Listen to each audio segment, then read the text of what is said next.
All right, so my next question is, are you in a relationship? I am. That's interesting. Yeah. How does he feel about IKEA? So my man is very secure in himself. That's great. We love that fam. He's also like, I won't say dominant, but he's alpha. So I'm into men that I'm not into submissive men. Okay. So I'm like, I can switch in that sense. So I can be a switch. Like in my pro life, I can be dominant, and then in my personal life, I can be like submissive. But I still kind of like call the shots. And hold on. Yeah. It's kind of contradictory. How do you call the shots and be submissive at the same time? You can call the shots as a woman in the sense of like knowing what you'll accept and what you won't accept. Like I'm not just gonna let you because I'm allowing you to be dominant. I'm not just gonna let you just say anything you want to say to me or you say where I can go when I can. Like I still have a lot of control over my life and what I like. So boundaries, essentially. Yeah, boundaries. Okay. Yeah. All right. So like my man is very supportive of what I do. Like he just likes the sense that like I'm beating up white men and getting paid for it and shit like that, you know. So he makes more than you. He does great. So he makes more than you. So you say he makes more than you. So I'm interested to see that like the money dynamic because like a lot of women be like, oh nigga, you gotta pay for this, you gotta pay for that. So like do you pay for things for him or is it more like he financially supports you? Like all right, so the question I'm really asking is, you've been tap dancing around this bitch for a minute. That's the question, bro. I'm trying to get it out. Like it's a lot going on in my head right now, bro. There's a lot going on. So I'm saying like in that relationship, are you mostly submissive or dominant? Like when it comes to finances, is what I'm asking. I'm very much so spoiled.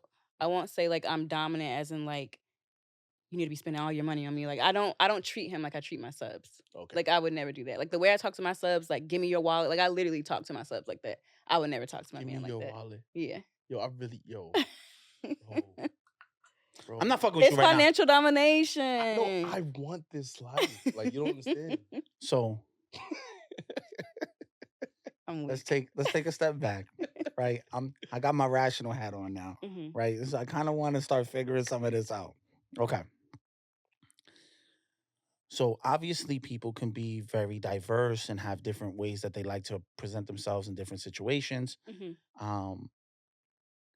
But hearing that it's such a polar opposite from what you do on that every day to how you are every day at home, it seems so crazy to me because it's like such a flip of a coin. Yeah. Be like, you walk into the day and you're like, listen here, IKEA, get the fuck on the floor, all four legs, because that's how I like my tables, right? Then you go home and you're like, well, babe, would you like something to eat? I was gonna fry some chicken. Oh like, no, you but know, I'm not that though. I'm not that though. So you wouldn't be IKEA like you like no. Like what if like I'm not that. All right. So if you don't mind me asking, how long y'all been together? We've only been together for like 6 months. All right, so let's say a year from now, he'd be like, I like IKEA furniture too. And he want to kick his foot up. Like, oh no, I'm out. Well, I would never. Couldn't bring myself to do that. Knowing the dynamics that I do every day, I couldn't. It just wouldn't be for me.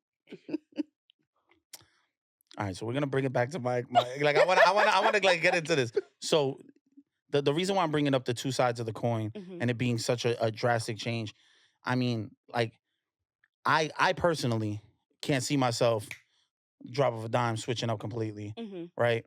That's a really crazy switch because that means that you have a lot of control over your actions and things like that. So like, what do you feel like you're more based in? Are you more based in being submissive or are you more based in being dominating? Or is it exactly 50-50? I think it's 50-50. Exactly. Yeah. And also too, like, there's a difference between professional dominatrix and lifestyle dominatrix. I'm professional, I'm not lifestyle. So lifestyle people live it 24/7. Like that's them, that's the lifestyle. They don't really expect to get paid for it or want to get paid from it. I'm pro, like I'm getting paid from this. Like I'm not doing any sessions for free. I'm not doing this for free. You get what I'm saying? So like there's like a difference. He's paying for this? No, this is what we call a service sub. Okay. So service and demo subs are used for services and demos. So there's like different categories of like submissive men. Yo, I swear, this sounds like have you ever... It's a whole nother world. You remember back in the day, you remember back in the day there was Radio Shack? and then you would have to look for batteries, and they'd be in different sections. It's like that's how I feel like it is. It'd be like, all right, what kind of sub is this? Well, this is gonna be the dom sub. That's gonna be down aisle 3. Yeah, Like, it's That's so literally- fucking crazy by the cataloging that's happening. literally what it is. There's literally subs that just we use for content. There's subs we use for sessions. There's subs we use to order food. Like it's something for everything. Do you have a favorite sub? I do have a favorite sub. I do. Can we talk about the Uber sub that you just talked about? I'm I saying, need the Uber Eats sub. What- Can we get this one? Well, all right, Order some tacos, please. That's one of my favorite subs, Well- actually. What makes him your favorite sub? So he's my favorite sub because anything I want, he pretty much will do it. Like he's very good at service. He's the only sub that I allow in my home to like clean my Okay. apartment for me. So y'all got a more deeper relationship. Yeah, so like we're also it's kind of like friends too. So like I could whip his ass and then we can go to the bar after and have drinks and just go home, talk regular conversations, talk. Well, music, obviously he's talk not all going to be that. sitting next to you, right? He's standing. Yeah, depending on how hard I whip his It's ass. just an assumption. that I Depending have on how here. hard I whip his ass, but he has a low pain tolerance, so it ain't that deep. But like, if I need, like, I can wake up in the morning and say, and he goes by Tati. I can wake up in the morning and say, Tati, I need breakfast. Boom, Uber Eats on the way. Like, So, all right. So we had I don't remember what episode it was, but it was an episode where she was saying like being submissive is power and being submissive, Mhm. right? So would you say you have more of the power, or he has more of the power? I think from the outside looking in, people see me as having a lot of the power, but I think there's like an equal ground there because we both have to consent to something. It both has to be mutual. There's nothing I can do that he won't agree with, and vice versa. Like I can't just walk into place and be like, for instance, I can't just walk in and be like, be my furniture right now. And if he's like, I don't want to do that, I have to respect that. I can't be like, oh no, I'm telling you what to do because I'm the dominatrix. It's like, no, you said you didn't want that, so I have to respect it. So I think there's like equal ground in that sense because we still have to look at each other as human at the end of the day. I mean, I think I kind of understand that makes sense. there's a certain power in being submissive because you're giving up your power. That's Mhm. that takes a certain level of strength to be like, all right, I'm gonna give that to you because I have enough trust in you to give it to you. Right, because You know at the what I'm dominatrix, I lead the scene. They're looking for me for the lead, but at the end of the day, if it's something they don't want to do, I can't do it. Copy. So. So